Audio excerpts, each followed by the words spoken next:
Let's talk about these inventions of religion and the secular here. It's almost like orthopraxy is the secularism to Barber's orthodoxy of religion.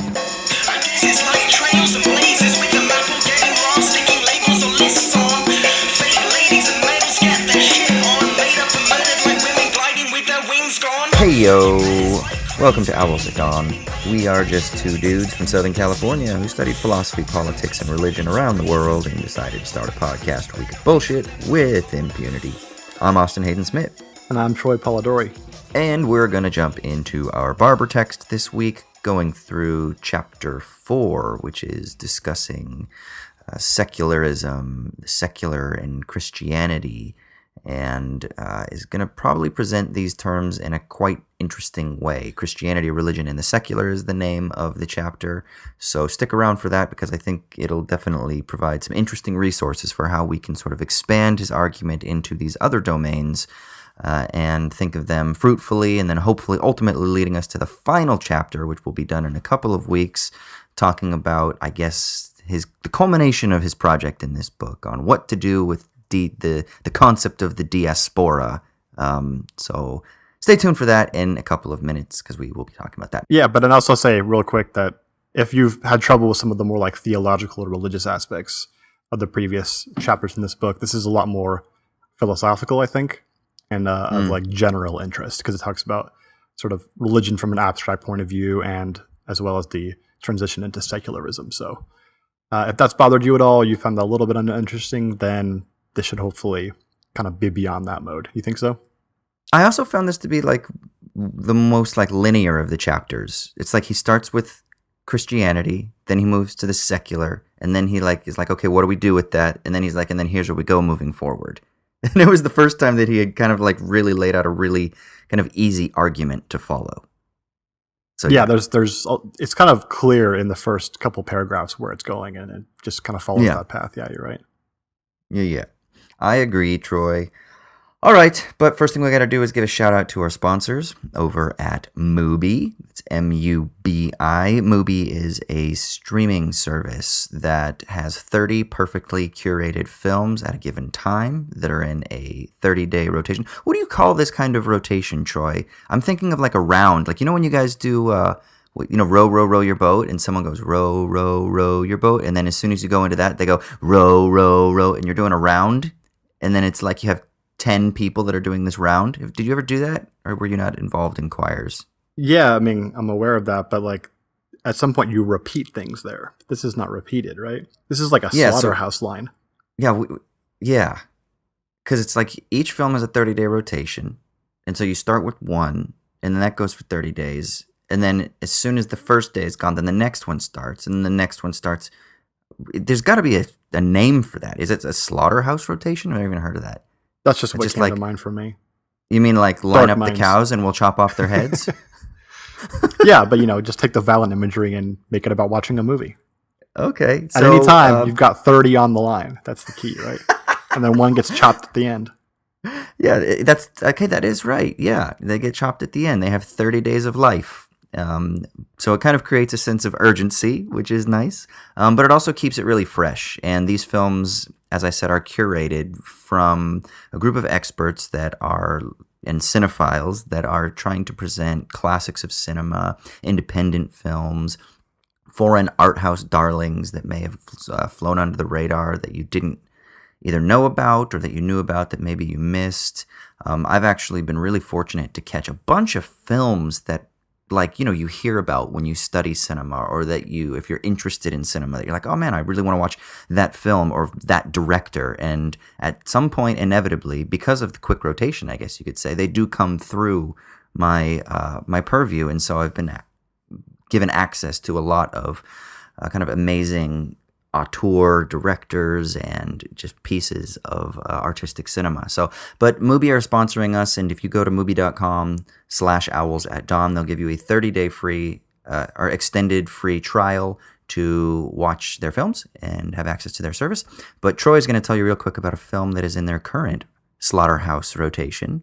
And I'm not sure they're going to appreciate that metaphor, but Mike, if you're listening from Mubi, we love you. We mean this with love.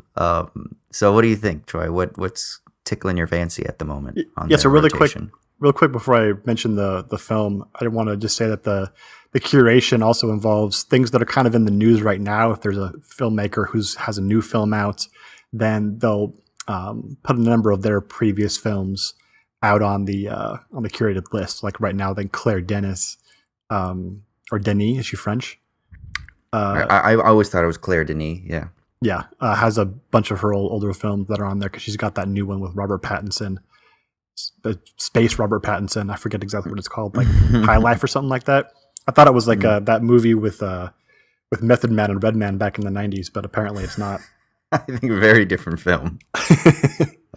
But speaking of that, Alex Ross Perry has a new film out called Her Smell with Elizabeth Moss. Have you heard about that one? No.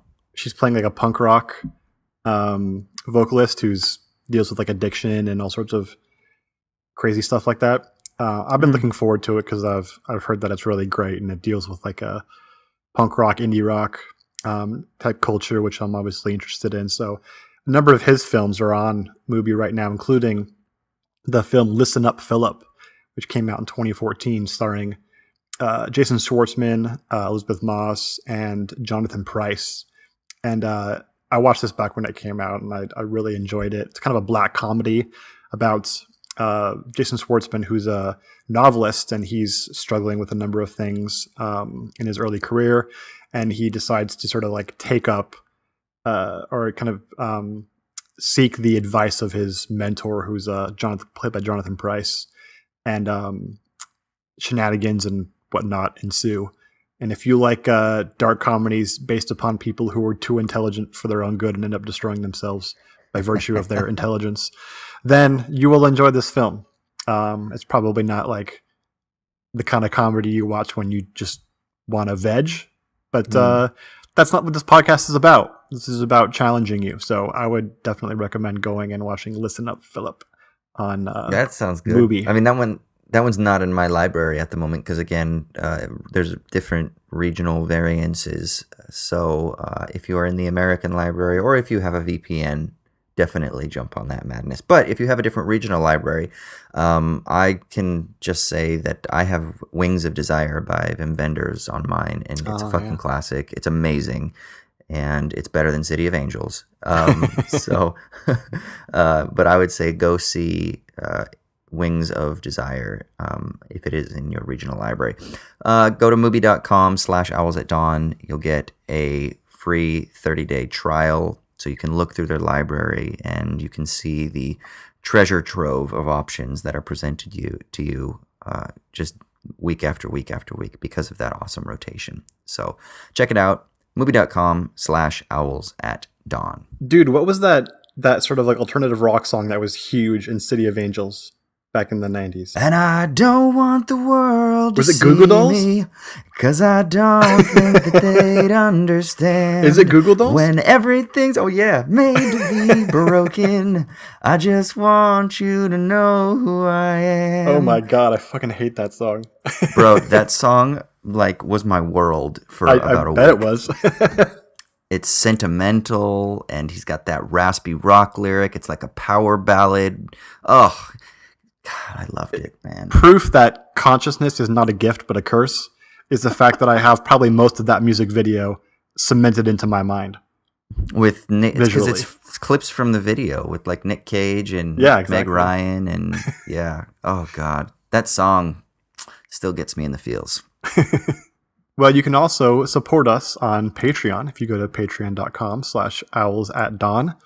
We have several different tiers which you can support us with, and there's a number of different Patreon goodies you can get in response, such as the monthly newsletter that we release every month with extra shitty minutes and sticky leaves and things that we're reading and articles that we find to have been worthwhile to read. You can also get access to the bonus episodes. We released the current one recently on the NBA playoffs, which was my personal favorite of all the Owls After Dark episodes that we've developed. That's, of course, a biased opinion. A little bit. And then also you can contribute to our Patreon sponsored episodes, which we do every once in a while. We have a current poll up right now. We'll probably be ending that and closing it fairly soon. So I don't know if we'll have it closed up by the time this episode comes out, but I would. Well, if not, we have to run the actual poll now. So we took the suggestions. That's right. Now we have to actually run the poll. So this episode will be released on Monday, my time, which is like Sunday in the most of the world, unless you're also with me on this part of the world. But if you're in like Western Europe, or if you're in the United States, or if you're in Latin America, shout out to the Brasileiros listening.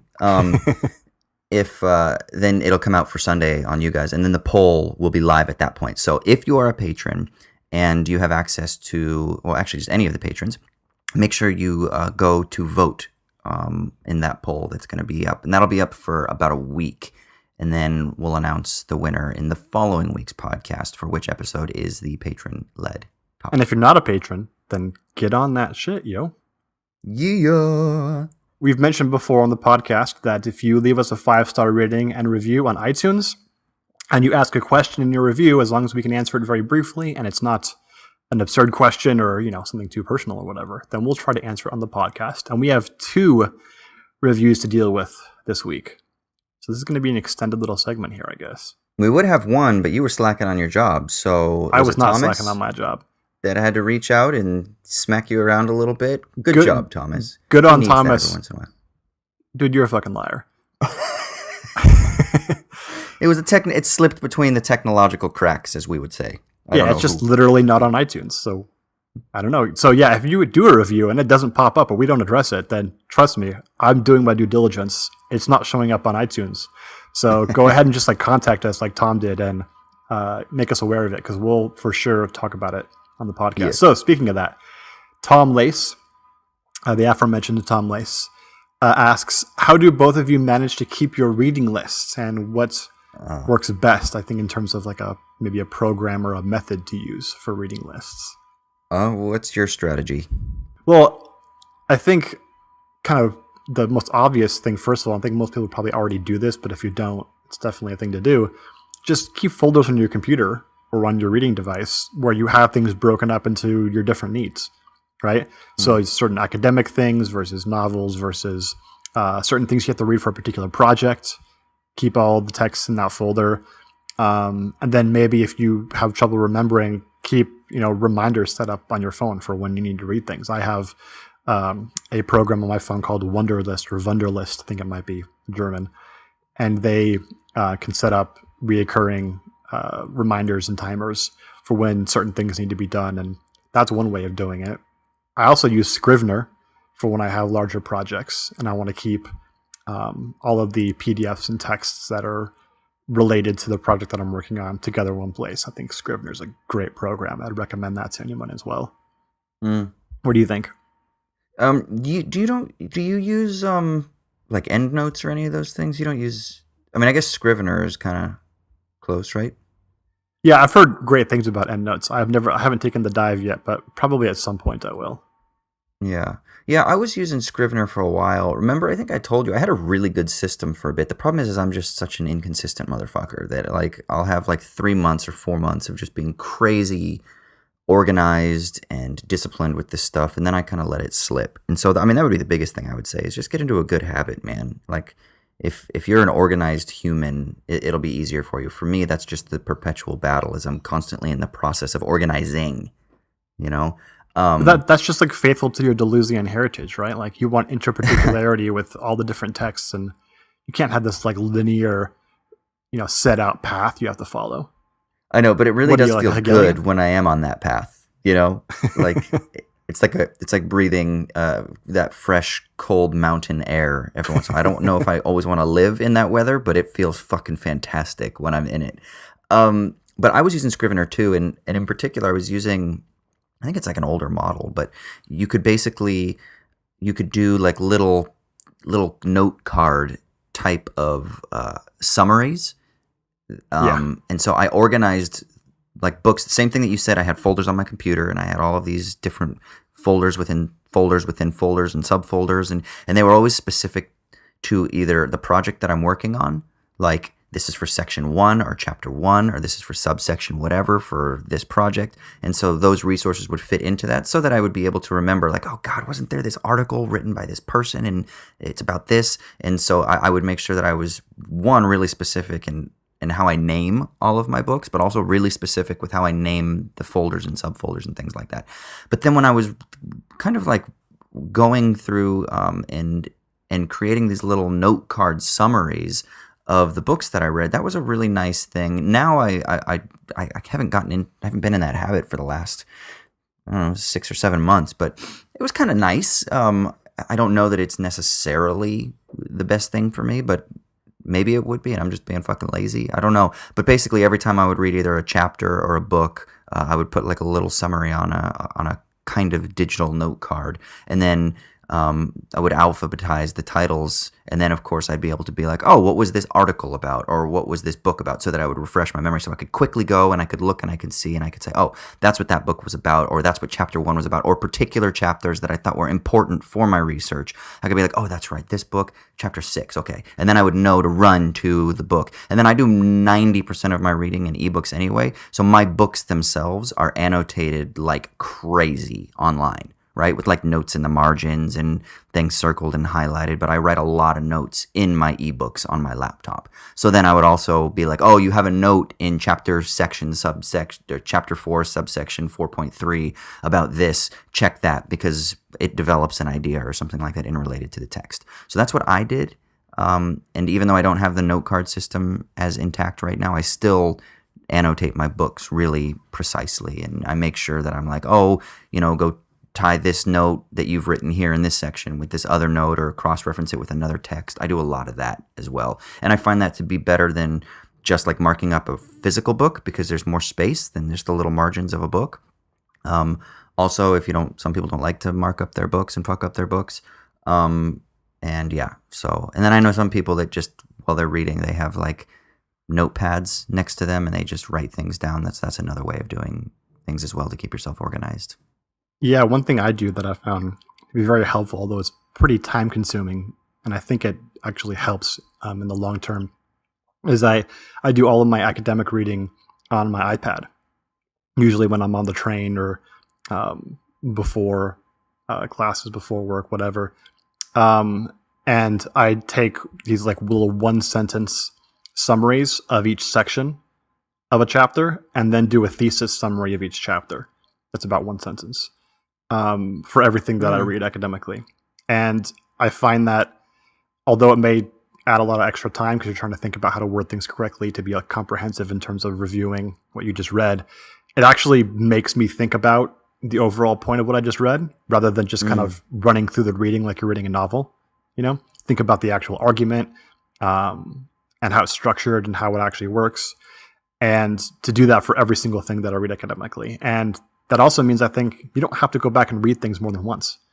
Because if you want to remind yourself of the general argument of something, you just pull up your little note and there you got maybe 200, 250 words on a chapter, and it perfectly summarizes it for you. You can read it in 2 minutes. So I found that to be super helpful, and you don't have to do that for everything you read, but especially for things that you find to be important or that are going to be relevant for your future academically, I think it's a pretty good idea. I think that's excellent, man. I do that. That's really good. I mean, I think also, just real quick, this is more of a general thing, and this is the hardest thing for me, and it's something that I want to completely get better at, but don't feel so compressed by the time pressures that are imposed upon you. You will, but don't let it get to you too much, because like Troy was just saying, it's going to be a little bit more of a time suck, but that's more important than rushing through it just so you can get to the next thing, so you can just consume the next thing because you feel like everybody else has already read more than you. It's so hard not to do that, dude. It is. But first of all, they're lying, most of them. They haven't read everything. They've read reviews, they've read snippets of it, they've read an article, or they've read other people that are citing them. So parroting what other people have told them. Yes. So people lie. That's part of the academic game. So don't feel like, God, everybody just seems to know everything. They know more than me. And then secondly, I would say the qualitative value of struggling through a text and reading it slowly and doing what Troy does and writing like a one-sentence summary, that is going to be so much more valuable in the long run for your own development than just trying to consume everything because you're trying to keep up with the Joneses. So just try that. Yes, a really important thing about writing, especially when you've just read something and you're trying to sort of summarize it in this way, is it actually makes you learn it. Like the actual act of writing and thinking of it in your own words and how to place it in your own form. That's how you actually internalize it and sort of cement it or brand it into your mind. So it's not simply about having the resource. That even if you never looked at it again, doing the actual writing will make you learn it in a way that you won't by just rolling your eyes over a bunch of words. You know what? I know we're spending a long time on this, but let me just say one last thing. You know what also really helps me? Drawing diagrams. One of the most profitable reading experiences I've ever had in my life was when I went through Foucault's The Birth of Biopolitics lecture series. And I had this massive, it was when I was in Dublin, and I had this massive whiteboard in my office, like that basically took up the entire wall. And I would literally read a section like painstakingly slowly. I think I even talked about it on the podcast, or maybe I just talked about it with you. But I would go up to the board and I would draw diagrams because I tend to spatialize things in my mind with visual images. And even though I'm a shit artist, I would get up there, and what I would do is I would even like talk out loud, and I would almost pretend that I was in like a dialogue with somebody trying to explain it. And even though I'm a shit visual artist, I'm a fantastic performance artist. So I would like mix the two. And I was like doing like a performance where I was like talking and I was like, but it's this and then that. And I use my hands, and then I would draw on the board, and I have like notes. And then I took like screenshots or like photographs. And I actually have these photographs of all of these whiteboard diagrams, and I refer to them sometimes. And I am very familiar with that text, and I feel like I understood that text, and that experience of going through that text imprinted itself on me in a far greater way than just the average kind of reading and whatnot tends to do. So find the thing that works for you, but that is something that actually really worked for me too, is like do the diagramming and then take pictures of it so you don't lose it, so you can have that in your files as well, so you can refer to them. Yeah, the thing with diagrams, I remember having some pictures of diagrams from whiteboards on my phone, going back, sometimes years later and being like, I have no idea what the fuck this means. Really? I remember doing something like that with Bajou, and it was just totally incomprehensible. I love that. Yeah. All right, what's the next question? Our next question is from Alvar from Hong Kong. Hey, Alvar from Hong Kong. That's got to be one of the furthest away places we've ever had a podcast review from. That's kind of closer to my time zone, so yeah. So Alvar asks, he first says that he thinks about 30% of our episodes, there's too much jargon and it's unintelligible, but 70% is excellent, entertaining, educational. So I appreciate that. 70-30 is, I think, a good one for us to go for as far as sense to nonsense. And he asks, first, what would you suggest to make the 30% more digestible? And then the second question is, how would you design a philosophy curriculum for middle or high school? So first, any quick suggestions about how to make the super jargony stuff that we talk about sometimes more digestible? Well, I mean, one, that there's always the challenge on our part of trying to make sure that we can be as effective communicators as possible. At the same time, there is a technical language in philosophy that is going to be foreign. It's like learning a foreign language. It's like being involved with any specialty. There is a sense in which you're viewing the world through a lens of a certain set of tools. And so what I would say is, one, kind of relating to what we were just saying earlier, don't feel the pressure of being overwhelmed by your ignorance at this moment of certain terms. Like, don't be turned off by that and put off by it. Kind of take part of the struggle of learning how these concepts and how these words relate. I guess the biggest thing is that I think a lot of times is we get frustrated because we're like, what the fuck does that mean? And if it's my fault because I'm kind of going off on one and I'm not being clear, well, then that's not your fault. Then I just will perpetually try to get better at articulating, right? But if it is something where you're like, these concepts, these terms, these phrases, this entire field is 30% or whatever the percentage is, kind of outside of your intellectual wheelhouse, just don't feel the pressure that you are like somehow not living up to a standard, and just be patient. And and studying. And trust me, the weird thing is even though you might not get it all at the moment, it still gets in there sometimes into your mind. And it might just be in a germinal stage, but it comes to flower at a later stage.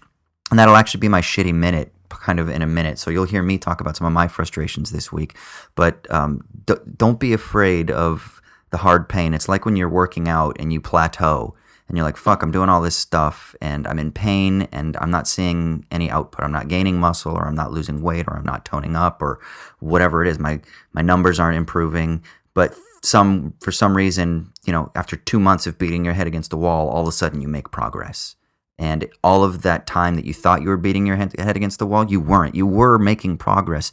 You just maybe the relationship between your expectation and the material reality kind of shifted because you weren't seeing the type of gains that maybe you had seen previously.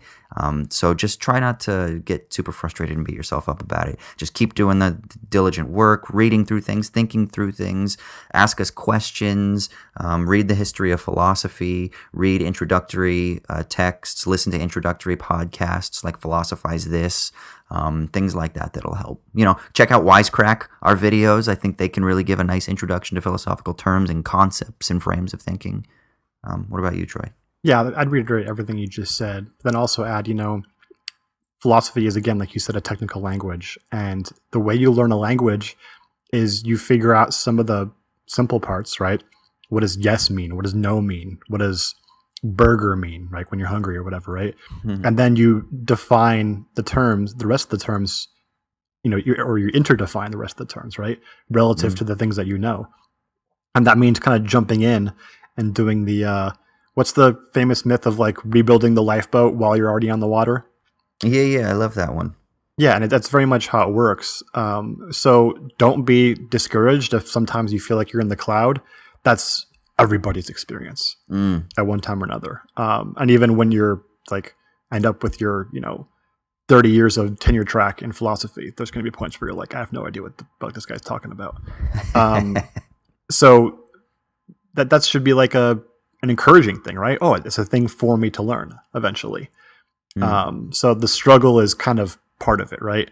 Philosophy is unique in that it's not always meant to give you an idea as simply as possible. It's in many cases trying to challenge a very intuitive idea that you have. And that's not necessarily how our minds are built to work. It's challenging to the way our minds kind of naturally work. And, anyone who likes philosophy likes it for that reason, right? And so, yeah, I think I'd just say the struggle and the work is part of the reward. So don't be discouraged. It's just more to eventually learn. And if you can grab onto some things, that 70% or whatever, eventually you can start interdefining the rest of the nonsense with respect to that. So how about that second question about philosophy high school? Yeah, philosophy curriculums for secondary schools. You got any ideas? Only general ideas. Gosh, I'm trying to think. I think using stuff like Wisecrack, or there's another YouTube channel called Now and Then. There are people on YouTube that have animated videos that can be good, or that are doing like 5 or 10 minute, they're not lectures, but kind of analyses or explanations. Those things are really useful. I don't know. I would say don't be afraid of using film. I think film can be really helpful. Films like The Matrix, for example. There are certain films that are extremely philosophical and that are intentionally philosophical and that also are entertaining and fun. And they allow you to engage with concepts in a way that isn't just boring and stale and technical bullshit jargon, but that is kind of the whole point, that there's like an erotic element to this. I don't mean erotic in the sense that you like get sexually turned on, but it's like pre-sexual. It's the thing that even flowers into what would be sexual eroticism. But there's this idea of eros, this like spark of life, this desire that is so missing in so much of academic philosophy, but that is sort of embedded in the history of philosophy and the emergence and the origins of philosophical thought that you can find in a variety of sources. And so don't be afraid to look at things that are like pop culture, music and things like that. There are all kinds of professors out there that are trying to work on inventive curricula that they can integrate these sorts of things. So I would say look at those kind of like non-standard sources would be one thing that I would say. What do you think? Yeah, I have a lot of thoughts on this. I taught high school for a while, and I didn't teach philosophy, but I certainly thought a lot about how to involve philosophical concepts into teaching kids. And, I think just from an actual philosophical level, I think kids are naturally philosophical thinkers. And I think a lot of our culture teaches them not to be, or tells them that those philosophical thoughts and intuitions are garbage or worthless or stupid or funny. And they might be all those things at certain points in time. But I also think that, they're natural. We have questions about the way that the world works and who we are and what we are. And we have them from a very, very early age. I think that kids have questions about artificial intelligence, about computers all the time. I think they have questions about animals and their status in our lives. I think they have questions about what it means to be a human being. I think they have questions about even abstract things like, mathematics and numbers and infinity sometimes. And I think you probably can't lay out like a formal logic for them and try to teach them that way. That's not super helpful. But things as basic as intuition pumps, I think, are very helpful for kids. Just kind of ask them philosophical questions as simply as possible and see what intuitions pop up in their heads. And then if the kids have different intuitions, then all of a sudden you have a philosophical dilemma on your hand and you can just go for it and explore it. And if they all have the same intuition, challenge it, right? Give a different answer and see if they have any reason why it might not be the case. I think especially with moral theory and ethics, kids really want to think about some difficult situations. And I know that there's been lots of like moral psychology literature that deals with kids as young as 3 years old and the kind of moral intuitions they have about how they should treat their classmates in like preschool, right? And what makes a thing wrong? Is it because the teacher tells you or because of some other reason? If it's some other reason, why is that? And they have answers to these things. Like they think about them and they want to think about them. And they want to know the answers, right? And that's what it means to have genuine philosophical like inquiry in your nature. They already are thinking about them, like you said, they're thinking about it on the playground when so-and-so takes an extra marble and they're like, well, that's not fair. Or when they're trying to figure out, is this Pog, I'm using things from my childhood, I don't know if kids use Pogs today, but is this Pokemon card or whatever, is this worth a trade in that one? And should we trade? Is my mom going to get mad if I trade? No, I can't do that. Like there are all these moral and ethical and power dynamics that are already there in the elementary mind. So to kind of explore those things in a classroom setting where they can actually engage with them intentionally is not something that's going to be foreign to their dispositions already. And then, of course, you can show them a clip from The Good Place where Chidi's freaking out about some sort of moral dilemma. And you probably can't show them one that's all bloody, though. No, not one of those. Just one of the nice little clips, because they say fork, and little kids, it's okay. Parents won't get offended if I think they will actually. What the fork? Because the kids are going to come home and be like, "What the fork is going on?" And the parents will be like, "Whoa, where did you learn that language?" And it's like, "No, I said fork, Mom." And then you can discuss what actually makes bad words bad. There you go, philosophical question. You're welcome, children. Yeah, I'll just add really quick. There's a book that I really love that I read a number of years ago that has kind of shaped my thinking on this. It's called The If Machine by Peter Worley, and it deals with a number of different approaches towards philosophical inquiry in like primary and secondary school. It's kind of built for teachers to build the curriculum, but I think even if you wanted to just read it for fun, it's really engaging and a fun way of thinking about how to talk to sort of novices in philosophy. It works just as well with kids as with people who just are adults but haven't studied philosophy at all and are interested in it. Sounds good. All right, shall we jump into the first major segment of the podcast? Yeah, that was a long intro. Yeah, man. So every week before we start getting into our main topic, we got to do the part of the podcast called the Shitty Minute. This is where one of us rants and raves about whatever it is that's grinding our gears this week. And Austin, you got to tell me what's got you down. Well, so I don't really feel like ranting and raving for two reasons. One, I went to sleep last night listening to a bunch of musical theater songs, and I went to sleep in bliss. So, for people who don't know, I was a musical theater major actually when I first went to university, and I've kind of grown up in and around the theater. Musical theater is one of my central loves. I probably have three or four things that are the nearest and dearest to my heart, and theater, and in particular musical theater, is actually one of them. I'm kind of in a joyous mood that I feel like even if I rant and rave, then it's going to take me out of that state of bliss. You know what I mean? You gotta And do it for the also, people, though, man. I know. And so, you're right. So fuck me, Austin. But no, so the way that I frame this is going to be more, and it's funny because it actually kind of ties into what we were saying earlier. I mentioned it actually when we were talking, I think to Thomas's question, but it also ties into what was the second person's name? Alvar? Alvar's question as well. And it is that I had a rough week this week intellectually, like not in terms of life and happiness and things like that.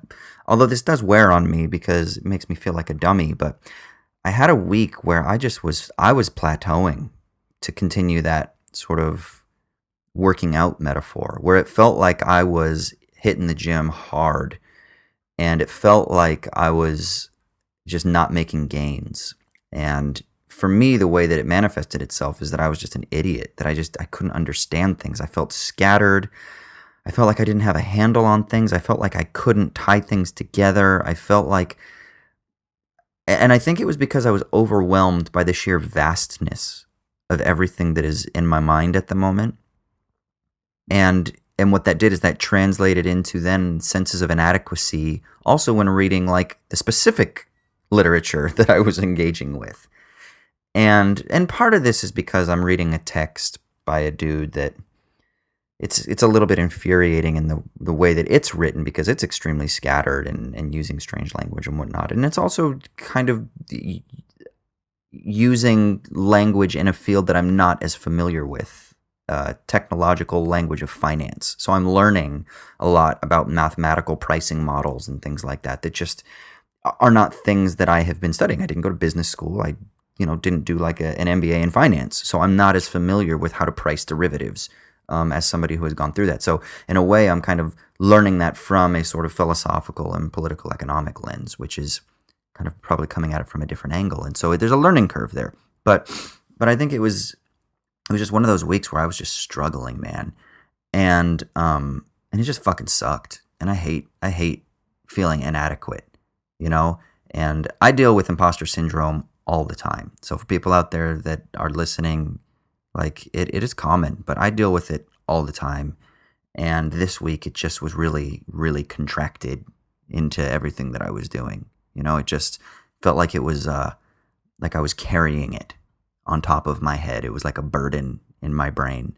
And then of course then I start beating myself up. And then when you beat yourself up, then you have to manage that, and you have to tell yourself like, no man, you're not a fucking idiot. This is tough. I've gone through these before, so I know what I'm going through. But it doesn't matter. You can rationalize it all you want. That doesn't take away the affective power of feeling like shit. And so then there's managing that, which then it decreases your vitality, or for me, it decreases my vitality, and then my motivation. And when my motivation isn't peaked, then what that also does is that means that like I'm not as intellectually engaged, which means I'm not as turned on when I'm reading the text, which then is only sort of like a vicious circle, which then makes me not able to consume the literature as well. And then I'm like, Jesus, man. And then you just feel more like an idiot lost in the sea of vast philosophical thought. And it sucks. It's one of I just, it's tough. I hate that shit. I mean, there's a happy silver lining through this. All of a sudden, for some reason, at like 11 p.m. on Thursday night, this is Saturday morning for me, the cloud lifted and I felt like a normal, competent human again. And so Friday was lovely, and now it's Saturday morning and I feel good. And then, musical theater helped. And watching some sports and shit like that is always great. But yeah, man, I was in the intellectual dumps this week. I hate that shit, man. I'm sorry, man. That sucks. I know. Do you experience those moments? Oh yeah, dude, for sure. And it just sucks so much that it's you can be fully aware that the thoughts that come up and the way your mind works is totally irrational and is based upon millions of years of blind evolution and is not at all bent towards truth or accuracy. And that does literally nothing to change how you feel about it. you know? Yeah. Yeah, so I think you're absolutely right that finding ways to cope is the way to do it, right? Like you can't just convince yourself to stop feeling that way. You have to have methods that are tried and true and that help you cope and kind of get you back to a good place. Like you mentioned it, but what I tend to do in those situations is just like unplug for a little bit, go and watch some basketball and just like focus my mind on this other thing that I love, or listen to music, or play a video game or something, but something active, not watching a TV show where I can just sit back and my mind is wandering back to whatever the thing is, right? It's got to be something that I'm either actively watching or that I can actually participate in to get my mind off of it. And your mind works pretty wonderfully to kind of take this chaos, this like de-networked chaos that exists in your mind when you're in the dumps, and it reconnects all those things when you're sleeping, when you're doing something else, when you're taking a shower, when you're whatever, right? Cooking, making food. And then you all of a sudden realize, oh man, I'm like back into it now that I've done that thing. So yeah, I think it's important to like to unplug sometimes, not for, weeks at a time, because you'll end up, even worse off into the dumps, but for little snippets of time, it's good to do that so you can be strengthened for later. It's like, to use your working out metaphor again, dude. What happens if you like work out 3 times a day? You got to let the body rest. Yeah, you got to rest and let those muscles reconnect themselves or whatever the fuck happens, right? Do some sciencey shit. Yeah. Yeah, and I think so much of our anxiety comes from a sort of disparity between like our present state and our expectations, right? That there is this, we are these kind of like predictor expectation memory machines. And, you have those moments when you are just making these amazing gains and you feel like you're learning everything and you feel like you understand the universe. You're like, I get it now. I understand everything. And then there are those moments where you're like, I don't even know what the fuck I think about what I want to do tonight, and you're overwhelmed. And you can fluctuate between those extremes. And I think so much of it comes from external pressures. And especially in the academic world or the world of being immersed in a culture of people who are working through vast amounts of problems, whether it's in the political scene, the economic scene, the philosophical scene. I know various other, if you are an engineer and you're working on some sort of project, whatever it is that is your thing, there are those external pressures that your field or that your horizon are imposing upon you. And to not be too overwhelmed and to succumb to those pressures, to feel those exigencies as like bearing down on you, to try to circumvent that or cut through that is a really difficult challenge, but I think really important, and for me a worthwhile task to just pause and be like, hey, you don't necessarily need to live up to those standards all the time. Like, yeah, it's good to have that external motivation, but at the same time, like we said earlier, imposter syndrome is oftentimes a result of not realizing that everybody else is kind of struggling with this too, because everyone is trying to perform. They're trying to play. They're living in bad faith. They're trying to play as though they're more competent than they are a lot of times. And that's not saying that there aren't fucking people who are geniuses who do read everything and have read everything and do seem to know everything. They might. But you know what, motherfuckers? I bet those people don't know shit about the NFL draft. Or I don't know... They don't know shit about musical theater. Or they don't know shit about, underground hip hop from the 90s or whatever it is that could also be something that is a really valuable thing to learn. So, isn't it said that Hegel was the last person who was able to read everything? Is it Hegel? Yeah, I've heard that before. I've heard that. The problem is there's just too much. I mean, that's the thing, right? There's literally too much because more people have done research and more people are doing PhDs where like when somebody like Hegel was alive, you could conceivably get a grip on all of German philosophy, right? Like on all the natural sciences and have pretty basic comprehensive knowledge of what's going on in the sciences. Yeah, even just branch it out. Yeah, absolutely you could. But now, if you were to even be like not even just philosophy, but Austin, can you ever in your lifetime read everything within like the subgenre of German idealist philosophy? No. Like, I will barely be able to scratch the surface on sort of certain arguments within that field because there's just too much. There are too many people that are writing papers now, and in the amount of time that it takes me to consume a text and really work through it, papers have been written, new books have been written, and then of course you're talking about going back into the history of things and those things referring to other things, and you can't allow yourself to get too overwhelmed in that sea. That was my shitty minute this week. Kind of a rough week, but I think I overcame the plateau and I felt some gains, bro, by the end of the week. So, you know what else will help, dude? What? Talking about some Barber. Yeah, let's do it.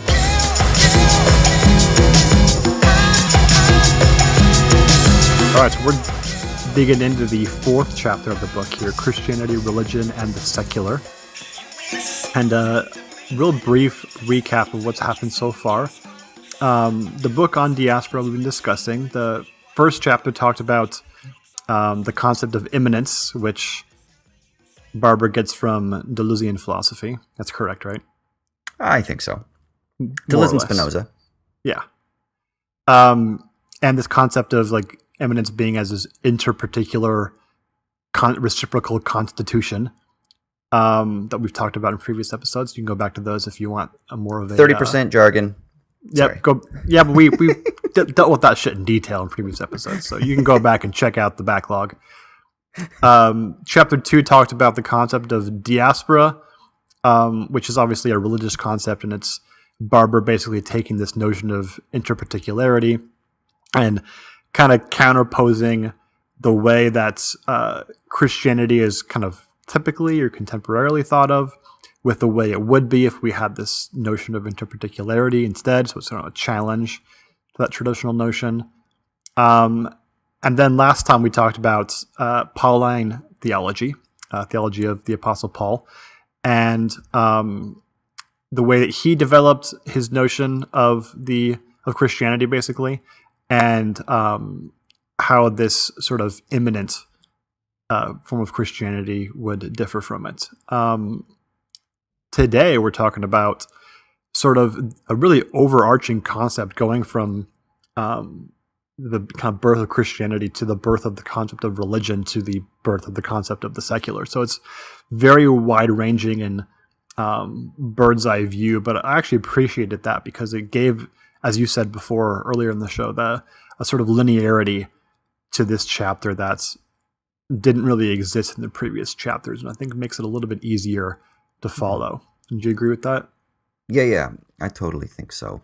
And it kind of enfolds them into each other, right? It's like, okay, let's talk about Christianity in this way that he wants to, as being the discourse that invents religion, and then, okay, then let's talk about what religion is, and then let's talk about what the secular is, and then let's see how Christianity and religion relate, and then let's see how Christianity and the secular relate, and then how all three of them relate, and then he kind of takes you right up to this limit point where he says, okay, so now that we've really sort of set up the problem here, and we've said this is how Christianity, religion, and the secular relate, now we need to have this alternative orientation within his overall project, and then he kind of like dangles us kind of off the cliff and says, well, that's what we're going to do in the final chapter. Even though he kind of hints at it, so you kind of know what he's going to do, but now the final chapter is figuring out how he's going to do it. So it was really nice to kind of take us to a crescendo and then leave us with a to be continued.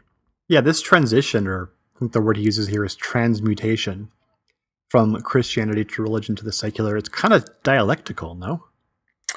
Yeah, because he does talk about that a little bit. He talks about the kind of Hegelian notion of like the sublation that is going on here. And here's the thing. So in philosophical circles, Hegel is oftentimes opposed to Deleuze. Hegel is the thinker of the negative. The dialectic requires a negative differential relation, whereas Deleuze is oftentimes viewed as a thinker who is completely critical of the negative, and he is very critical of Hegel. That Deleuze is a thinker of, we might say, positivity or of creation, of unboundedness, right? So can you be critical though? Isn't that kind of negativity right there? Yeah, right.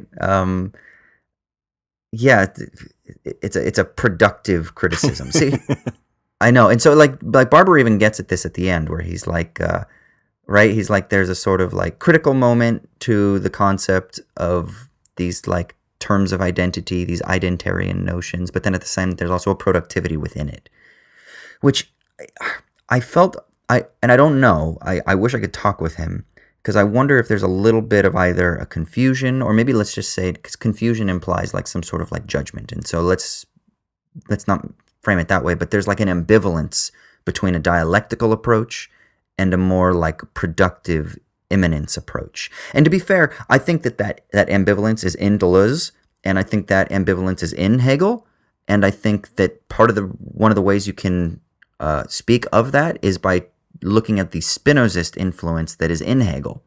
So it depends on how Spinozistic your reading of Hegel is, I think, that will impinge on this here. But there's an ambivalence in this chapter between a dialectical approach and a more sort of like properly what we might call a Deleuzian approach, or this approach of thinking from immanence. And I didn't really know how to situate it. Is the Deleuzian critique of Hegel not really concerned with not just the like negativity aspect or negation aspect, but with the kind of like necessitarian reading of Hegel that exists? What's the necessitarian reading? I mean, the idea that the what do you call it? I'm trying to remember what it is. In itself, for itself, and in and for itself, right? Those three moments. That they sort of necessarily unfold. So whatever exists in itself sort of necessitates that the for itself opposes it, and then the in and for itself synthesizes those two moments. That sort of unfolding is a sort of necessary or determinate aspect, and that seemed to me like it was always one of the main things that the Deleuzian tradition sort of takes issue with. Yeah, I think that's right, and it's a linearity and it's a teleology that Deleuze would find problematic. But I think what we could say even more foundationally, what he's criticizing, is any philosophy that operates from what we might call a philosophy of identity. And so we could, which is all of them except for what he thinks is his philosophy. Yeah. Right? All the rest of them. Yeah. Right, all the rest of them. Let's say tracing back to Plato and Aristotle, but particularly let's say Plato is kind of, in the Heideggerian sense, establishing metaphysics, that you establish this.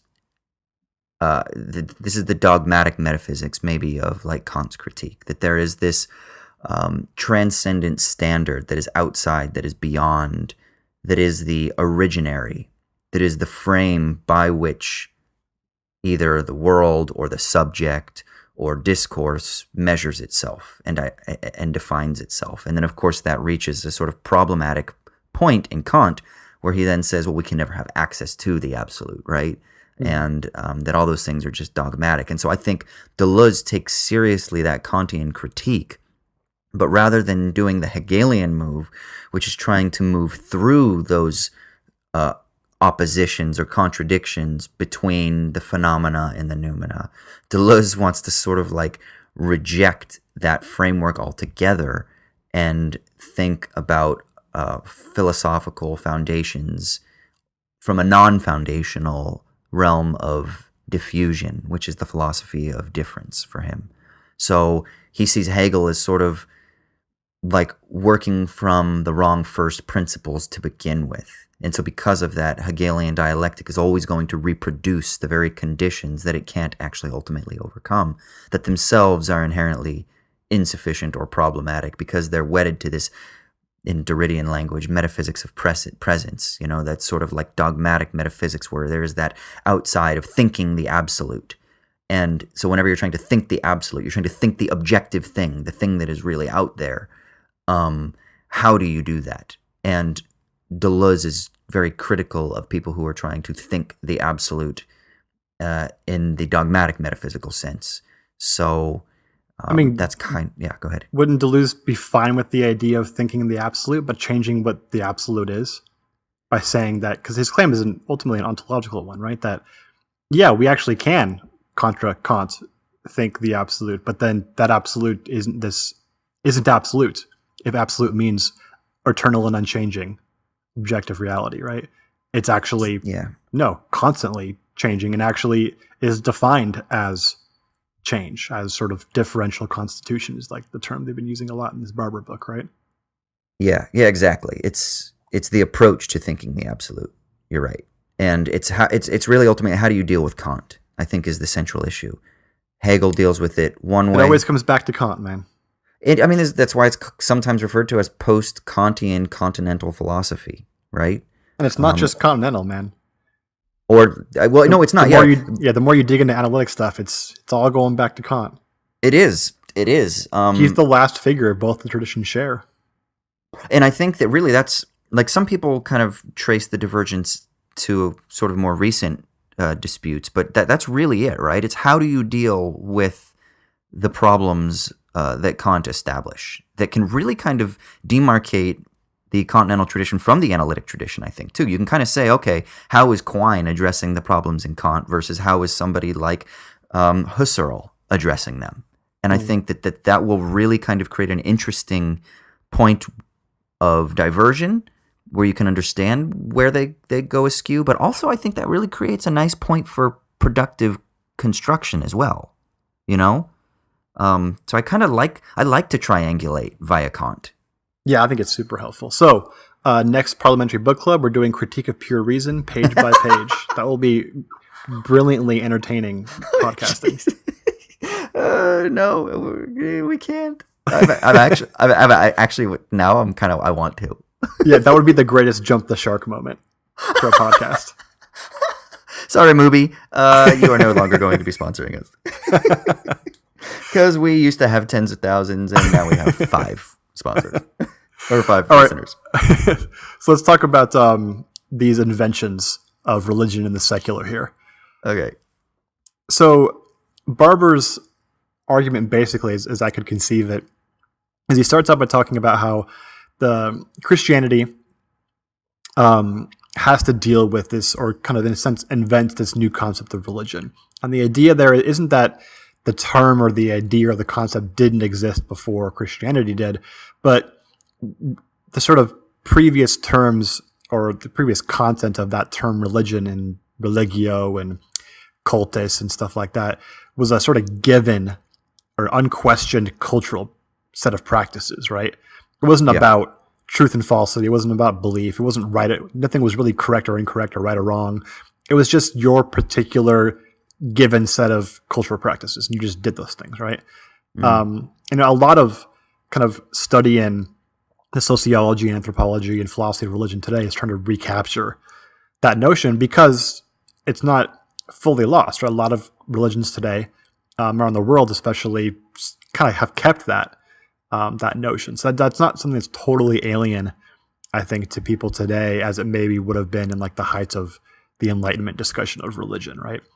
And Barber's claim is that, and he gets this from, was it Boyarin? Yeah, I get Boyarin, I've always said, but yeah, Daniel Boyarin. Yeah, the notion from him is that Paul introduces this sort of new spiritual plane that supersedes the material and cultural plane that sort of religion used to signify, such that identity is no longer, according to the Pauline tradition, given by birth, but it's chosen and marked instead of by these material signifiers like circumcision or tradition or your given culture, but by correct belief or orthodoxy.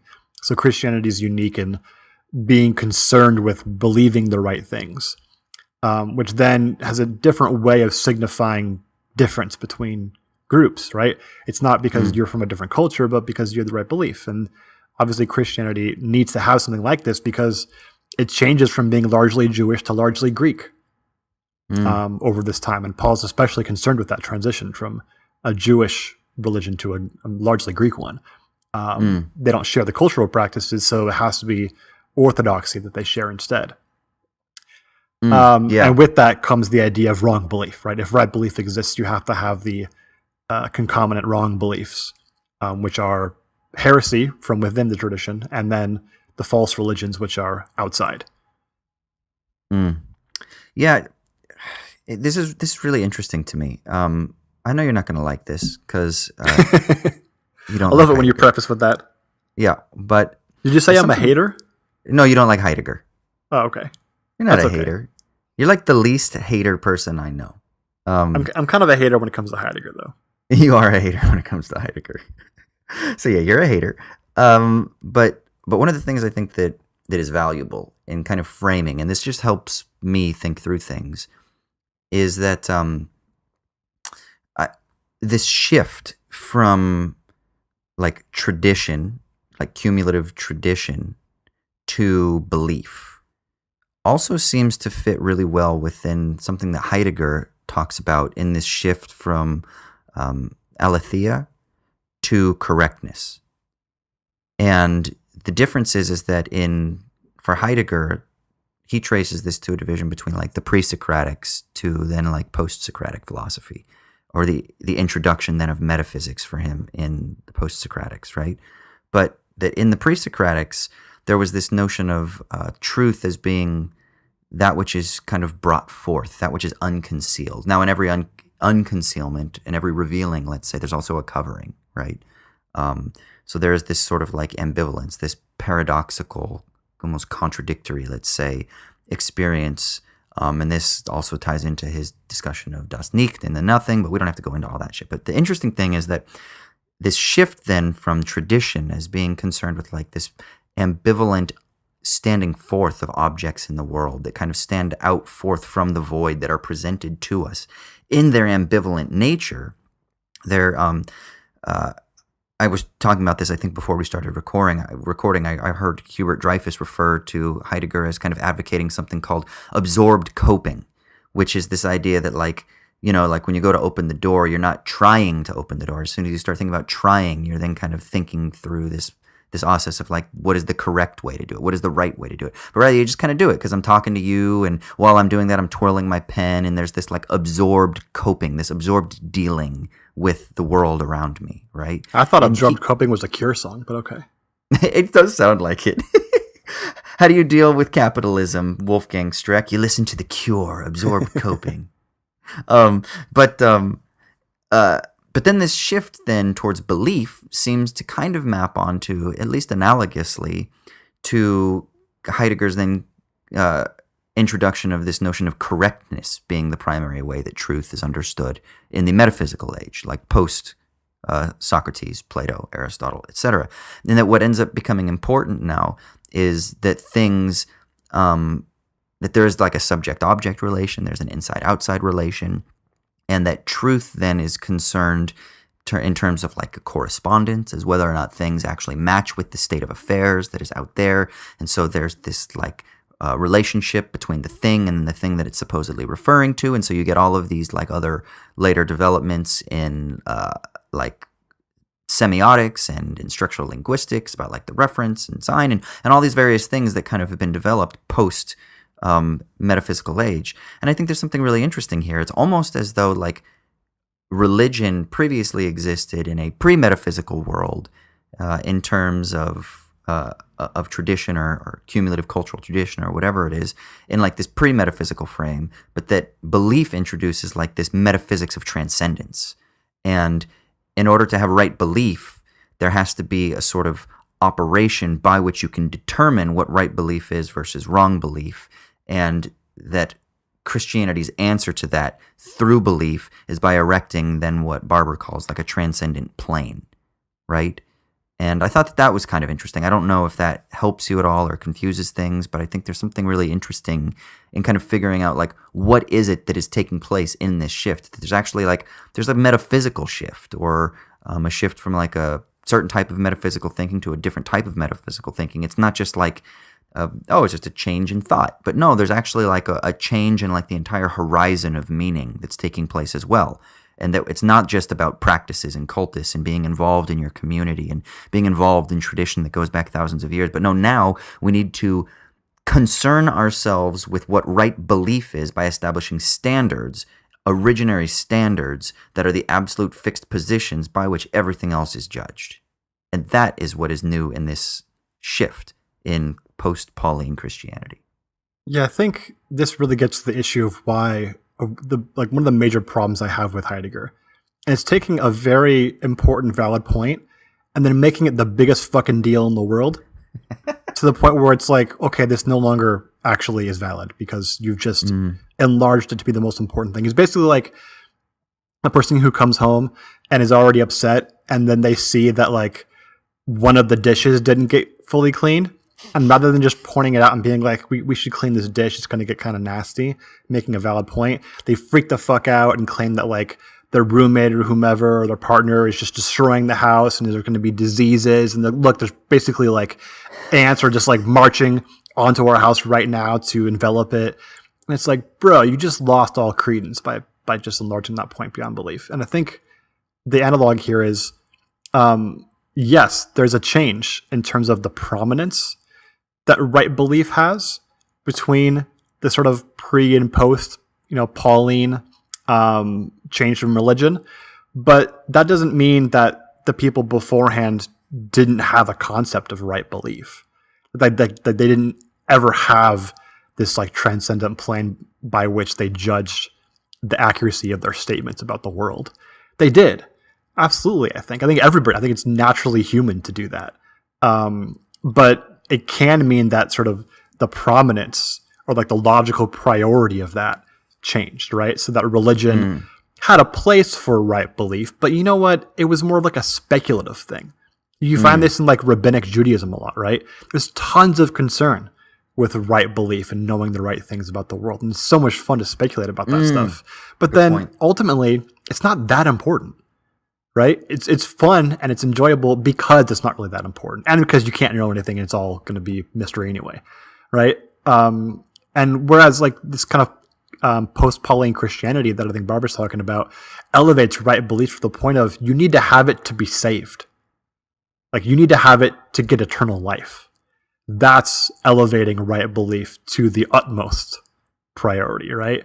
Well, but so and that's going to affect everything else you do as well, right? But so couldn't we say then that the same problem that Heidegger is saying that like Plato did is kind of similar to what Paul is, or what Barbara is saying that Christianity did, right? That it's saying like, in order to have access to the forms, you must therefore do X. Well, similarly with Christianity, in order to have access to heaven, in order to be a part of the in crowd, you must therefore do X, have right belief.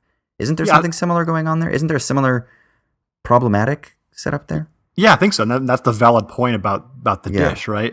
And I think Barbara does an excellent job, actually. This is probably my favorite chapter so far in this book, in sort of applying the concept here. Because he doesn't make the huge claim, the huge Heideggerian claim, right? Which would be what? That like nobody thought about this way until Christianity came around. Or just like it changed the notion of thought of the people, right? It's sort of like the kind of linguistic determinism or a linguistic idealism that sometimes you see in Heidegger. Sometimes you don't, and when you don't, I think Heidegger makes totally valid points. Yes. But then, yes, sometimes it gets into that like overreaction phase. And I think Barbara does a great job here by pointing out how Judaism has to get reconstituted after this invention of religion, right? But then Judaism kind of survives as and like remnants of it, of the previous Judaism, survive by not focusing so much on belief. And you can find today many Jews who are atheists, and many Jews who have very strict ideas on what you have to believe to be a Jew if you're like Orthodox or whatever. And then Jews who are totally a-religious, but then they still would call themselves Jewish, and there's sort of an identity there. So I think Barbara does a great job of applying this concept in a helpful way and really getting to what the change actually was without making some like grand metaphysical claim about like what it means to be a human. Right. Did you, when you were an undergrad, did you ever have a moment, or just in your face, did you have a moment where you were like, bro, it's not about orthodoxy, it's about orthopraxy? Oh, dude, that was probably like a whole like 6 months where I probably said that every day. Everybody has that phase, right? So I was thinking that totally when I was reading this. There's this section where he talks about that Christianity had to remake religion in the image of Christianity. Yeah. Right? And what he means by that is that Christianity needed to establish the criteria, which is that right belief is how you are entered into this spiritual community, because it's now no longer about the identity markers of Torah or of circumcision or observing the Sabbath or whatever. But now there's this spiritual community. Well, how do you become a part of the spiritual community? It's through right belief. So it's through orthodoxy, right? True religion is right belief. Barber says. And I remember I went through a phase where I was so into it. And I'm like, that's right. It's not about right belief, but it's about orthopraxy. I just thought that was kind of funny because I remember that being so important. And I actually, oddly enough, I kind of see that in certain political movements today as well, that are trying to be like, hey guys, let's not be so nitpicky about certain intellectual things, but it's just about praxis, man. Got to do that praxis. That's like a joke on like Chapel Trap House, right? That's good praxis, man.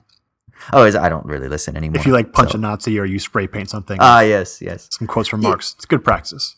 Yeah, but I think that kind of falls into the same trap, right? Because it's still operating according to the idea of the right, the measure. Well, yeah, it's also like you're trying very hard to convince somebody of the idea of orthopraxy being logically prior to orthodoxy. Right. You see the internal contradiction there? Yeah, that's a contradiction, right. Well, and I actually think this fits kind of interestingly into what Barber does with religion and then secularism. It's almost like orthopraxy is the secularism to Barber's orthodoxy of religion, right? Like it's still operating from that, well, here's the originary transcendent plane that we have access to. So that's kind of the internal contradiction, is that it's still establishing itself as operating according to having control over kind of like defining the boundaries of that which is right and that which is wrong, but it's not aware of its metaphysical presuppositions. Can you say more about that? Yeah, it seems that about the orthopraxy thing, or about just kind of like the being ignorant of its metaphysical presuppositions. Yeah, that latter part.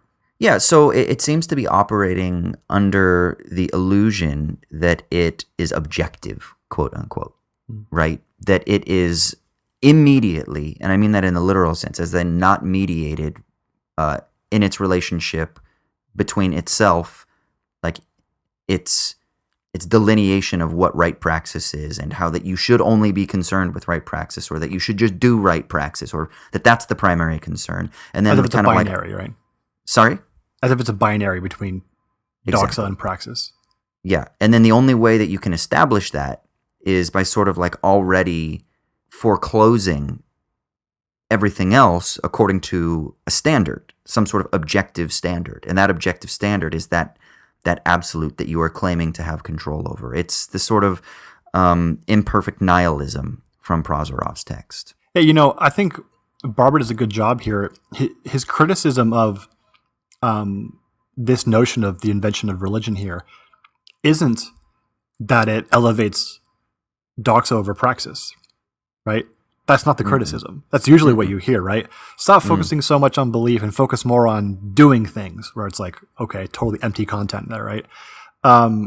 His criticism is that, well, that's good in the sense that he uses the term, it disembeds religion from certain bad practices, like the religion of the Roman imperial cult, right? And Jewish material identity isn't going to work for a religion that's going to have a shit ton of Greeks in it, right? Where you can like circumcise a bunch of 40-year-old Greeks, like what the hell, So it's good that it disembeds from that previous notion of religion.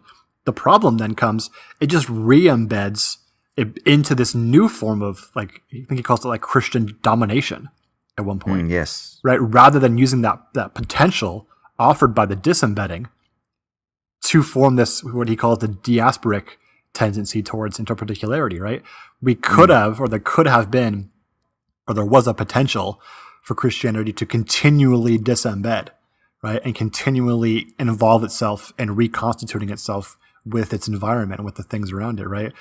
And it lost out on that potential, not because it preferred doxa over praxis, but because even if you switched them, you would just be another form of refusing the diasporic tendency, right? Another form of domination by praxis, right?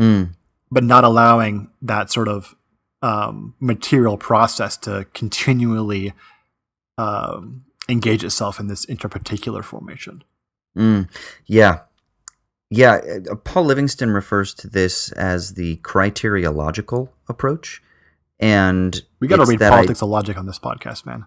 Well, maybe we should do that the one after our next one. Yeah, we'll think about it. Yeah, continue. But he basically talks about how the criteriological orientation, which he traces emerging with Kant in this idea of kind of establishing a regulative principle, let's say, is that the criteriological approach finds its zenith in the logical positivists, right? And it draws the limits around that which is sayable. And that's why it creates the criteria by which, let's say in Barber's term, you can identify false religions, or by which you can identify heresy. But it itself stands outside of that criteria, absolved from, as though it's from that objective perspective, as though it's not itself contaminated within the boundaries. But then it can't actually provide a ground for itself, right? So that's a really good analogy, because that gets to the idea here of what's the break between religion and the secular, because there's some kind of break there. Like a lot of people, want to basically say something like Christianity turned into secular Europe and just sort of changed its mask, but it's still the same political dominating force that it was before. And that's, he wants to say that that's true in some respect, but also there's some kind of break there between Christianity and then the movement of the secular, even though it's the same space, right? There's some kind of change to the content in some respect, but that doesn't have to be like a 180. It doesn't have to be a complete incommensurable break, because you have this notion of, well, Christianity always saw itself as standing outside of the criteria of religion, even while forming it or naming it, right? World religions technically refers to Christianity and Judaism and Islam and Hinduism and Buddhism, but there's always a sense in which it's the Christians writing about that, right? It's always a Christian or a European, a white person writing about the world religions. And we can get into that in a second here, but yeah, I think that's a really good way of thinking about who writes and who forms the criterion that you follow, and how does it situate itself within that criterion. You've studied world religions more than I have, and you've got more skin in the game with regards to some of these infights and how people do the study of world religions.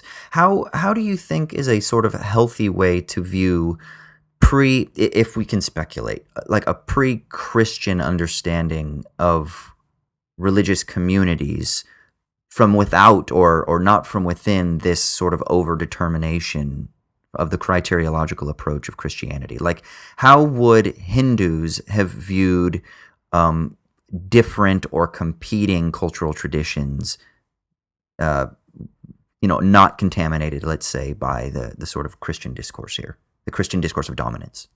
Yeah, I love that question, dude. I mean, I've taught world religions a couple times before, and I haven't ever done extensive study of outside of the Judeo-Christian kind of religious format, but I've done a little bit in order to teach that class. And I loved when Barbara brought up Tomoko Mazuzawa's book, The Invention of World Religions. It's a fantastic book. Is it? It's super dense, but I always, when I've taught world religions, I teach it in the kind of contemporary modern format, mostly because you have to, unless you have complete control of your curriculum. And so you teach Christianity, Judaism, Islam, Hinduism, and Buddhism, and maybe a couple of more other Eastern religions and maybe some African religions. Jainism and Taoism real quick or whatever. Yeah. Yeah, and you just talk about, the beliefs and the practices and the history, basically. And then you move on to the next one and you do some compare and contrast between them, right? And then at the end, I take one chapter from this book by Matsuzawa, The Invention of World Religions, and just kind of blow up the very idea of what we just did. Which I don't know if that's pedagogically the best way of doing it, but I kind of love it. It's very like Nicolas Cage action movie where I can blow it all up after you build it. Yeah. But I like it just because I do think it's important to understand the way that the Western world understands these things, right? Learn it. Learn the rules. And then once you learn the rules, you can break them in a purposeful fashion. I kind of think about like music the same way, right? Know the rules for songcraft, and then you can break them strategically rather than just sort of haphazardly. And so often students have no idea what to make of it, which is fine. I often put like the last text in a class as being this challenging thing that maybe they get something from, maybe they don't, but I want to at least attempt to blow up their world a little bit. And just think about the genealogy of this term world religions and where it came from and how it's a largely, Western European and Christian invention. And whether or not people who are Hindu would even call what they do a religion, right? Or is Buddhism even have any sort of similarities, fundamental similarities with Christianity in terms of the form? Yeah, does it operate by doxa, by orthodoxy? Yeah, or is there an entirely different problem solution sort of dynamic or formula that exists there that would just be foreign to a Christian? I mean, I think one of my favorite things is that like when Christian missionaries go to India oftentimes and the Hindus are just like, yeah, we love your shit, man. Give us that. Yeah, bring it in. Jesus, yeah. Oh, he reminds us a lot of Vishnu. That's cool. And interestingly, the missionaries have to convince the Hindus of their definition of religion, not of their content of Christianity. Which perfectly fits in the schema that Barbara's talking about here, right? Did you see the movie Silence, the Scorsese film? Yeah. They kind of deal with that, right? You have these Portuguese missionaries who are going to the East, and then they find this old missionary that they think has been, that they're trying to find. I can't remember. They think he might be killed or something like that. And they find him, and it turns out that he's actually kind of like, and he goes through this. He tells them, he's like, when you talk about the Son of God, they literally are thinking about the sun in the sky. Like, or whatever it is that he says, but it's like the very epistemological world from which you speak is qualitatively different. And you think that you have this commensurability, this easy translational commensurability with your framework and their framework by which you can communicate with them in order to convert them. And he says, but it's much more difficult than that. And I think at the end, I don't really remember all of it, but he kind of is advocating for a sort of sensitivity to recognizing difference rather than just simply trying to dominate through incorporation or like embrace through a smothering, I think is kind of from what I remember. But I do remember that being something I was like, oh, it's kind of lovely. Good move, Scorsese. So yeah, and that's Yeah, go ahead. Yeah, that's the exact thing that Barbara's claiming the secular does as well, right? Yeah. That's the continuity between the religion. The secular is the smother or the embrace that smothers, right? The secular, like religion, posits this, as you were saying, this transcendental plane, and all existence outside of that plane are failing or lacking in that project to sort of achieve the goal of that project. For religion, it was orthodoxy, right? The right belief. And secularism, it's the secular redemptive project, right? The redemption of the religious world towards this like purely rational world. And he doesn't get too much, I think, into what the content of that project actually is, but just kind of depicting what the continuity is between religion and the secular there. Yeah, and I think one of the things I really liked about it is that one of the ways it does that is through interpolation, right? Through a sort of ideological incorporation, interpolation, control. And so for people who are listening that don't know, this is a term popularized by Althusser, and the famous example that everybody gives is that when a police officer tells you to stop and you're running away from them, and he tells you to stop. In your stopping, you are constructing your subjectivity. You are being interpolated into the ideological control mechanism of the police state. Well, because for Althusser, he has these repressive state apparatuses and ideological state apparatuses. And so, but when you are told to stop, your subjectivity is constructed by the structure of that interpolating system that dominates you and that incorporates you into the system. And that secularity kind of works similarly. And so does religion, that they work very similarly. They occur in precisely that construction of your subjectivity, let's say on the spiritual plane, by uniting all people through right belief or through this ideological interpolatory control mechanism. And that's how it operates. That's how it operationalizes itself, let's say, in our actual daily lives, in our subjectivity. Everybody other than us is failing to be us. Yeah. In a sort of way. Yeah. And Barber goes on from here to talk about the sort of inherent racist project that's this at was the interesting. core of this. Yeah, and I thought, this came out like 10 or 11 years ago, right? You might read this section and be like, this is some reach, right? This is, the rest of this maybe would made a little bit more sense philosophically. This is a huge reach to say this whole secular project. That was my instinct when I first started the section, but then I kind of got convinced. Yeah, you think over the last 10, this is written 11 years ago, what's happened in the past 10 years or so? Look at all the most prominent atheists and secularists in the West, and it's pretty clear that they treat the fundamentalist Christians and the fundamentalist, forms of Islam in the East very differently. And it's very clearly a racial contrast. Nothing is more obvious than the way Richard Dawkins talks about Islam compared to the way he talks about Christianity, right? He's got the kid's gloves on. He talks about Christianity. It's more like an infantilizing. These people are just kind of dumb, right? Whereas they're misguided. Yeah, and which means they can grow up. But they're potential converts, exactly. Yeah, Islam, no, that's fundamentally evil. That's the opposite, right? So that differential contrast is extremely clear, and it maybe wasn't as clear 10 years ago. So I think it's pretty interesting that it's almost like that was predictive, right, of the way the secular project would be recast as even America becomes more and more secular. What do you think of the sort of claim that it's like a secularized Christianity is how we understand the secular? That obviously there are differences, there's a discontinuity, but that the continuity is precisely in what I would maybe want to think of their sort of like logical orientation by establishing themselves as that sort of criteriological standard. But that there is something sort of, dare I say, ethnocentric about the notion of the secular itself in its desire for dominance, in its establishment of itself as the criteria by which the rest of the world is judged. I mean, I think you can map this onto, and I don't think I'm making too much of a stretch here, but to things like the Washington Consensus, for example, that seems to kind of similarly operate as a sort of like expression of this same logic of dominance that we see expressed in Christianity, or you see expressed in secular modernity, that the idea of like exporting democracy and through structural adjustment programs at multilateral development banks, that there's something here, I think, that kind of relates. Do you think that I'm doing the Heideggerian thing and I'm inflating this too much, or do you agree that there's something there?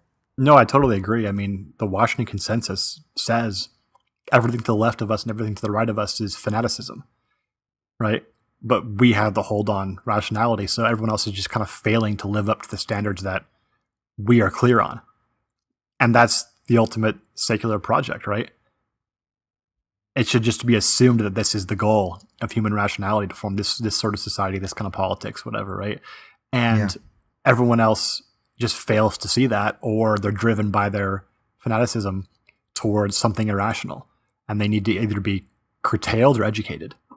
Yeah, and this isn't just saying too, because I think it's really important. You know, you get a lot of people. You get the radical atheist or the new atheist crew, right, that come out, and then you have a lot of people. I think in the Christian tradition that respond in a reactionary sense, like, oh, but that's just a religion, bro. Like that's just a different form of religion. They're just dogmatists, and it comes across as kind of just being like a fearful reactionary response because they're stern in their criticism. But I think one of the things that Barber is really doing here is he's actually providing like a really profound frame of analysis for thinking through how it is that the secular isn't just a new type of religion, but that it has a similar operational logic in its establishing of the transcendent plane, right? Which is he says, right. Go ahead. Which is unargued for. Right. It's posited. Exactly. Yeah. Yeah, it's just posited. It's just presumed. He says right here, he says that the secular can be understood as remaining closer to Christian religion in virtue of their common installation of a transcendent plane. And so it's closer to Christian religion than to an imminent affirmation of the world, is what he's saying, which is what he wants to ultimately argue for, is an imminent affirmation. But you can understand the secular not really as like this imminent affirmation of the world, which is what it claims to be. It claims to be this sort of like non-ideological. Yeah, I love this part.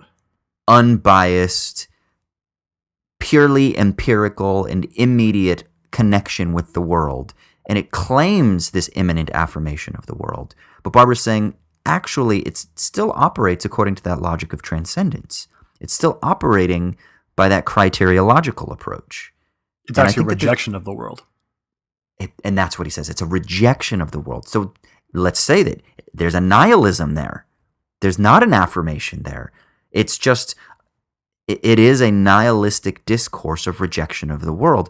And I'm going to broaden this out a little bit because I think we see this tendency, this secular tendency, not just in like the new atheists, but you see this in a lot of political orientations. You see this a lot in a lot of leftist orientations because they want to criticize religion. I mean, you know, the left began in the National Assembly in Paris with them being on the left side and these sort of monarchists and religionists on the right side, and the leftists were anti-monarchical and anti-religion.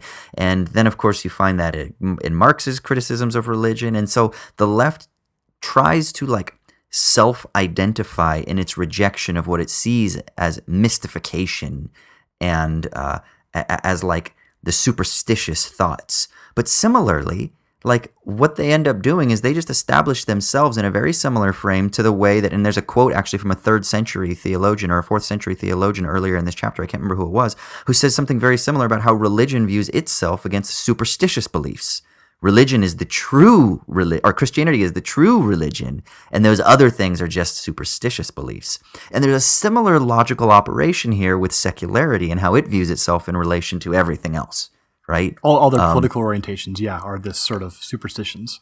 Yeah. Fanatics. Yeah. And I just thought that the way he supports that and works through that is so important because it's so common right now. There's, a lot of debate on the left online about, how do you respond or how do you situate yourself in relation to like enlightenment rationality? And, there's a person that I follow on Twitter recently and made a remark about, she was like, maybe I'm just some sort of like hardcore scientific socialist and I believe in these certain things. And I kind of responded to her and I was like, but aren't you worried that you're not just kind of establishing a sort of like dogmatic frame? And it was before I had read this chapter, but I kind of was used similar things because I kind of argue for that in my book. And I think this is very similar to like my reading of Sartre's criticism of analytical reason, and I really rely upon Paul Livingston's delineations of which that criteriological approach that I've mentioned a couple of times throughout comes from, and I kind of brought that up, and she was kind of like, I guess I just don't really see the problem, and I kind of talked about logical positivism, and she was kind of like, I guess I just don't really see the problem with it, and we didn't get into it too much. It'd be great. I'd actually love to have her on the podcast at some point. It's Allison from the Red Menace podcast. I don't know if you listen, but she works with Brett from Rev Left Radio. Okay. But she's fantastic. She's a really great thinker. But I was kind of like, I don't know. There's this. this tendency towards people on the quote unquote left to really want to like hold on to a certain reading of like rationalist enlightenment empirical objectivity that I like the way that Barber problematizes here. Yeah, I mean, I'm still a big fan of rational objectivity, but I think at the same time, the reason I think I like this chapter so much was the genealogical approach to it. I think is helpful no matter what sort of metaphysical or ontological orientation you come from. There's been a lot of discussion in academic circles about Christianity and the invention of religion as a concept from Christianity, and then secularism being like a sort of new mask for Christianity and all that. And I think this chapter really helps me think in a fruitful way about what those relations actually are between those concepts, and then tracing them easily. And we've done this the whole time we've done this podcast over this book, connecting it to the political realities that Barber doesn't really do explicitly very often, right? But they're so fruitful for thinking about those things. And I'd be curious to find out whether or not that's been a common theme in sort of discussions and reactions to this book. Because it seems to me like it's all just like jumping off the page, even though none of it's explicit. Sort of the political effects of these concepts. Maybe just the time we live in is so loaded conceptually that that's the case, but it seems unique in that regard. Yeah, I mean, I think this was when he was. I think this is like his PhD thesis. So I get the feeling, and maybe it's not, but it was definitely around that time, like maybe the first thing that he wrote after or something. But I definitely get the feeling that he is engaging more explicitly with political issues, because his new book is called Against Conversion, but I've heard him talk on YouTube where he's engaged with discourse about neoliberalism and other, let's say, more explicitly political concerns. And so I definitely feel like he's kind of working from within the framework of like political theology and continental philosophy of religion, but that his concerns are precisely, and maybe it's just because of his trajectory, like where he came from. I don't know what his upbringing was and like what he did for like previous studies, but maybe it's just that those are like the tool, that's the tool set he works within, you know? So like when we talked about the difference between Barber and like Martin Konings, not Barber, Adam Kotsko and Martin Konings, that there's a similar sort of, and it makes sense that they both kind of contribute to the same blog and I think are friends, but that Kotsko and Barber, there's a similar sort of like tool set that they're working within, that it doesn't seem to be maybe explicitly political, but in a way they're kind of like problematizing the very notion of what we consider to be the political, because again, maybe we're so overdetermined by our attachment to secularism, by thinking that secularism speaks about the mundane and that it speaks about the immanent and it speaks about the material, but that in reality that there is this sort of like illusory, transcendental operation that's going on, and we need to be aware of that. And so they're kind of dialectically problematizing that. Yeah, I think you're right.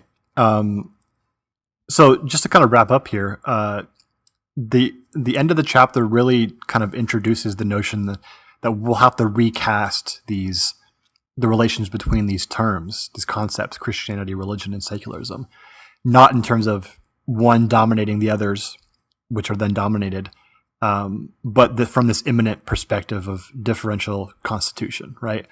And I think that that's going to mean changing the meanings of those things through antagonism and through construction and reinterpretation, and that'll all kind of be the content of this last chapter, I'm thinking, right? Yeah.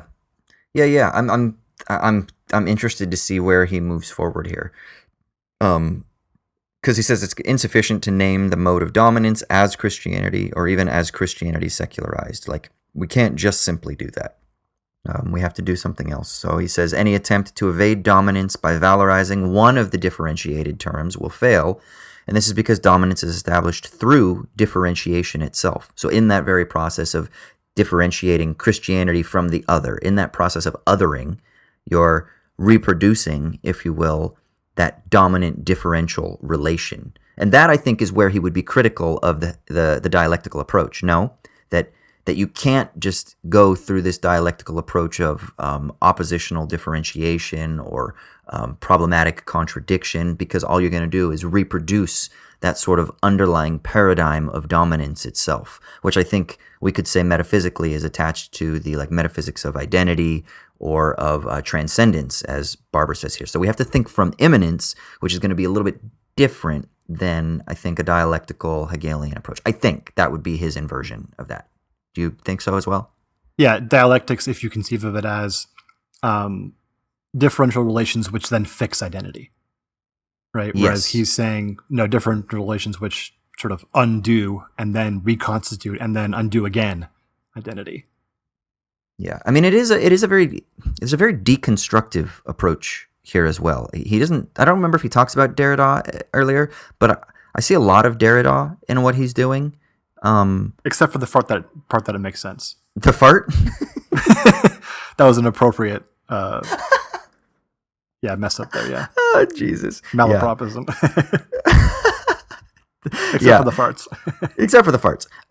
Yeah. So he says that basically we need to conceive of difference prior to its resolution into a distinction between dominating and dominated terms. This is where there's that Derrida. You've got the dominating, the two binaries. We need to conceive of difference prior to its resolution into this distinction itself. So, like, what is it that is the ground that produces that distinction in the first place? Right? So let's not presume the distinction between Christianity and the secular, or between religion and the secular, but let's just kind of work through the conditions by which those themselves emerge. And so this concept of diaspora, therefore, becomes this antagonistic and constructive project that he's going to develop in the final chapter that he believes will allow us to kind of circumvent that tendency towards establishing the dominating and dominating, the orthodoxy, the unorthodox, the heretical, the true, etc., inside the outside. And that's what he ultimately wants to do, is just eradicate that binary tendency, per se, through the concept of diaspora. Yep. I'm excited about it. Me too, man.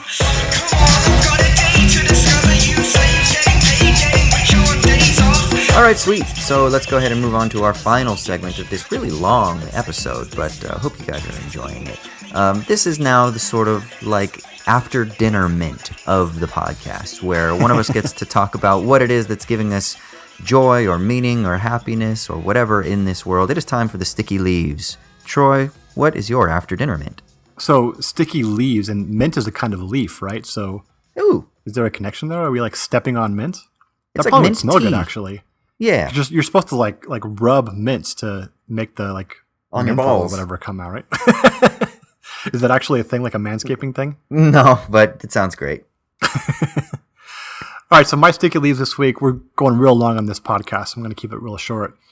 I randomly saw a tweet that reminded me, totally impromptu without any actual context, of my favorite video game of all time, Final Fantasy VII.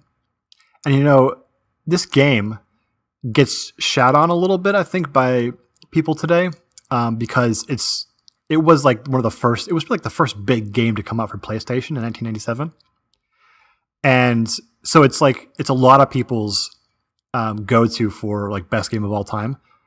It's okay. It's like Sgt. Pepper's, where if you say Sgt. Pepper's is like, it's like, come on, man, like think harder, like try harder, like don't be that guy.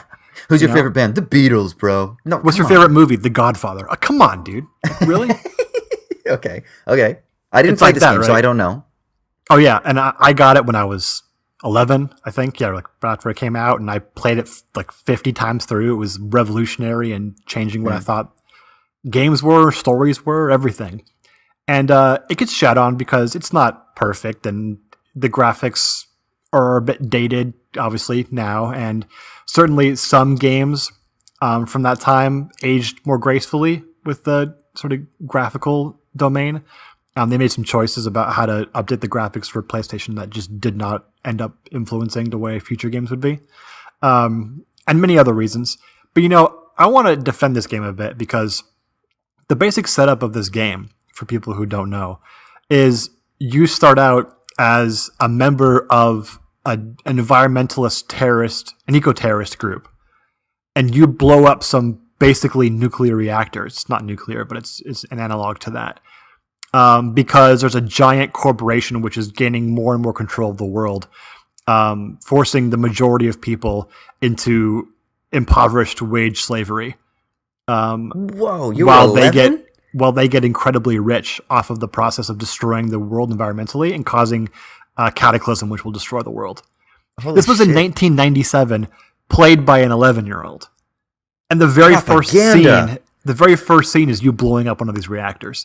And you never really regret that. I mean, there's a point where some of the characters are like, yeah, we could have done things better. But you never really regret it. It's more like you come to learn more about how the world works than it is regretting being an eco-terrorist. Dialectical, man. Yeah, exactly. So this game basically had like environmental catastrophe caused by corporate greed and lack of regulation and corporate control of government and mass poverty and suffering, income inequality. There's even a scene where male characters cross-dress as female characters. And if anybody who's played this game knows, this is like one of the famous scenes from the game. This was all in 1997. This existed. And for all the problems that the game has, and maybe some people can't go back to it and play it now for various reasons, I think that's pretty revolutionary. And I want to just sort of recommend to anybody to go back, get on your PlayStation 4, whatever, download the game. It's probably like $10 to play now, and just walk yourself through a classic like that. And think about what it would be like to be an 11-year-old in 1997 playing a game as an eco-terrorist, learning about all these things, and how that game probably radicalized me more than anything else in my life without really knowing it. This explains a lot, because I played Tecmo Super Bowl a shitload when I was 11. Yeah, I didn't play Madden and shit, dude. Nah, I was this shit. Metal Gear Solid and this, man. Those two games, they fucked me up beyond all recognition. See, now I wish I would have played I didn't play either of those games. I heard about them, but like my friends that I hung out with were all jocks, or I mean, especially younger, when I was younger, it was all jocks. It was all sports. So I played Tecmo games. I played hockey games. I played Madden games. The first, like, I don't know, shooter type of game or story type of game I played was Halo, I think. Yeah. Yeah, dude. When like conservatives talk about how like media's manipulating and like brainwashing our kids into being leftists, they're almost always lying, except for like Final Fantasy VII and Metal Gear Solid, because those 100% are brainwashing you into being a leftist. But you know what? Yeah, that's cool, man. Yeah, I ain't against it. I'm gonna force my kids to play it. Oh gosh, yeah, I never played it, man. I don't know, but it's funny if someone were to ask me like, what are the most famous video games of all time, I would probably forget it. But then when you mention it and then you talk about it, I'm like, oh yeah, I've heard people talk about this a billion times as being one of the greatest games of all time. And I haven't obviously really immersed myself in the debates because that's not really my world. But I do remember hearing that this is kind of a contested issue about whether or not this is the greatest game of all time and why. And yeah, maybe you've introduced me to that actually previously. Perhaps. I don't know. Well, they're going to make a remake eventually, probably for PlayStation 5. So will it be called Final Fantasy VII? Yeah, it's going to be called Final Fantasy VII, the remake or something like that. Is it really the 7th one? Like, is there a Final Fantasy 4? Oh, yeah. There's been 15, I think. 15. And were they... Because this one came out on PlayStation, so what consoles were those on? The previous ones? Yeah. They were on NES and SNES. Oh, were they? Yeah. Oh, okay. I think I played Final Fantasy VI. That's another one that's considered like one of the greatest of all time. I played that on Super Nintendo? Yeah.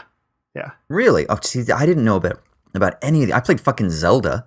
Well, yeah. Well, only a couple of them came over from Japan to the US. Okay. Several of them didn't ever make it over in translation. God damn it. Why wasn't I born in like a cool place like Japan where they had rad video games? Well, you played Zelda on SNES? I don't remember if it was Super Nintendo or Nintendo. I think it was Nintendo. Yeah, it was Nintendo because it was gold. The cartridge was gold. Do you remember that? Yeah, dude. Oh, that's right, because all the other ones were that boring gray color, but it was a gold one. Yeah. Those I are don't the really days, remember. man. It was good shit, man. I know. I every once in a while I get into these moods where I'm like, I'm gonna buy a console and I'm gonna like play Uncharted and The Last of Us and Oh, BioShock and dude, all these. so good. Oh my god. I know. I feel like it would both enrich and destroy my life at the same time. That's the thing, So though. Now they're so immersive and well developed. Some of these games that it's like it's just a wholly different like medium compared to what it was when we were playing Super Mario in the 90s. As great as yeah. those games are, it's a whole different medium. Oh, yeah, and this is nothing. I mean, when I'm fucking 80 and on getting ready to just be completely, I don't know, euthanized or whatever is going to happen, imagine what the kids are going to be playing, man. You're going to have like 14-year-olds that are literally like walking through virtual worlds. I can't even imagine. Like my 10-year-old self, my brain explodes thinking about playing on a high-def immersive television now. I can't even imagine what 10-year-old me would think about what gaming is going to be like in 50 years. Yeah, I wonder about that, dude, because I'm a little pessimistic. Like, as it becomes more VR oriented, and I just fear it's going to become more and more like fan servicey. Like, let's just give you what like spikes like or creates the neuronal spikes on your brain scans the most, since that's the way that all like consumer culture ends up being, right? Whereas like right now we're in this golden age where like people are creating artistic games that, I mean, like Last of Us you were just mentioning. I couldn't tell you another piece of media that's had a like more profound emotional impact on me than playing that game. I don't know if there's one. I don't know if there's a movie, maybe a few books at best, but it's like this golden age of like the technology is so good that it can actually create these realistic scenarios that invoke emotions in you, but then also it's not to the point where it's so tapped into like the neuro capital aspect of it that it's just purely about. That's it, man. And the undiluted more pleasure. that data extraction becomes crucial to the economic modalities, then the more you're going to see things like the Fortnites that are going to be, they're going to just continue not just to extract money from you through like up purchases and things like that, but they're going to find out what your spending patterns are or what your spending habits are, and they're going to utilize that on kind of new models that are going to be immersive, where not only are you going, but you're also shopping at the Gap or whatever. Like Gap maybe is out of business, but while you're like walking through the space, you got to go buy new whatever, and so you go to the Nike store, and it's all sponsored by Nike, and your purchases maybe actually even kind of like are somehow tied into the Nike platform, and you have to buy your Apple cell phone credits, and you have to like pay for subscriptions in the game that are also tied to like the subscription Apple service. You can see that I'm very pessimistic about where we're going economically here, because I basically picture this like neo-feudal asset society where we're just like immersed in platforms all the time. So that's what I picture as the future of gaming, but nevertheless, it's still going to be fucking crazy when you're in it. Yeah, dude, like I compare that to, I used to like go to middle school when I was 11, 12 years old, right? And I'd have other friends who were playing Final Fantasy VII, and we would just like discuss the like different mysteries, and like, there wasn't the whole online culture then, so you couldn't just look up how to do things. You had to just like explore and figure it out, right?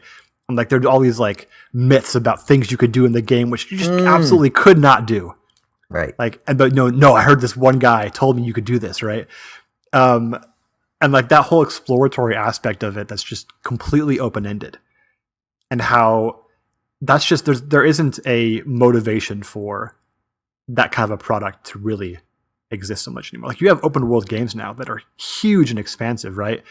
But really it's about either going through the main story or just being a completionist who has to have everything, right? It's about achieving. You ever played Minecraft? I've seen, my brother's a big Minecraft guy, or used to be at least, so I've seen it a lot. I think I've actually played it. That kind of seems to, because it is this open world thing, and it is about achieving, but there isn't, from what I understand at least, because I haven't seen it in a few years, so I don't know if it's been updated and they've kind of like commercialized it more, but it seems to kind of have this like just artistic freedom to it, that it was just purely about the pursuit of construction, and it was almost like love this. That. Yeah, it was like this meditative, like Buddhist, like how they'll sit there and they do those like the sand sculptures and shit, the mandalas, like that, like, Yeah, those things. It's like that, but in a digital version. Yeah, impermanent, digital impermanence, bitch. Yeah, Yeah. I love that. Kind of rad, huh?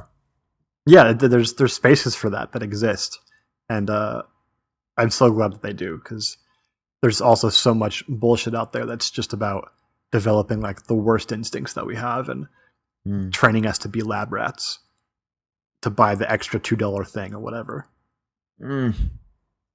Fuck. But fuck that and go back and play shit. Final Fantasy VII, man. Right on.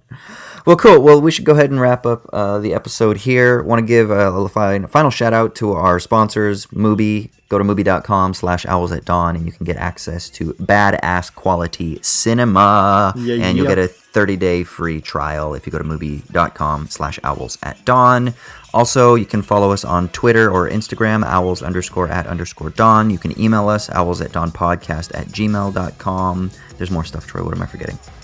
You can go into iTunes, leave us a 5-star rating and review, and if you ask a question in your review, we will address it on air as we did at the beginning of this episode. Sweet. And I think that's pretty much it, yeah, man? Just one more thing, dude. What's up? Das Vidania, Amerikanski.